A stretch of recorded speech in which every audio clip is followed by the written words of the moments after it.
දැන් මේ පේනව නේද? කට්ටිය ෆෝන්ස් අරගෙන ඒගොල්ලන්ගේ ලෝකවල ඉන්නවා. එතකොට ප්‍රධාන වශයෙන් මම කියන්නේ දුරකථනය අපිට අත්‍යවශ්‍ය දෙයක් තමයි. නමුත් ශරීරයේ කොටසක් කරගන්න හොඳ නැහැ. හේතුව අපි වොෂ්රූම් එකට ගියොත් වොෂ්රූම් එකේ ඉන්න ඕන.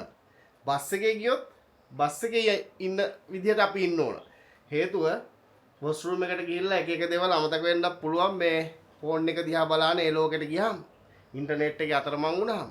ඊට අමතරව බස් එකේ ගියාම සමහරවිට බස් එකේ ඉන්නවා කියලා දැනගෙන අපි හිටියේ නැත්නම් ෆෝන් එකේ ඉඳලා අපි සමහරට කොන්දොස්තර මහත්තයාට දෙතුන් පාර සල්ලි දෙන්න පුළුවන්.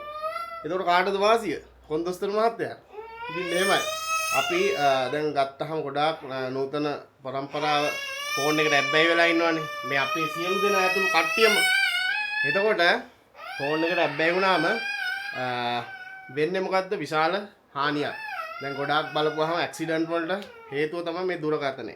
එතකොට ගොඩාක් දේවල් පරිහානියටපත් වෙන්න ජීවිත හැම දෙයක්ම අපි කල්පනාකාරීව කරන්න ඕන. දුරකථනය අපිට අවශ්‍යයි. ඒ අවශ්‍යතාවයට පමණක් පාවිච්චි කරලා මේක අපේ ලෝකේ කරගන්න හොඳ නැහැ. පාසල් ළමුන්ට තමන්ගේ ඉස්කෝලේ වැඩ ටික කරගන්න හම්බ වෙන්නේ නැහැ මේ ෆෝන් එක නිසා. එතකොට ඉස්කෝලෙන් ටීචර්ස් ළගෙන් ගුටි කනවා.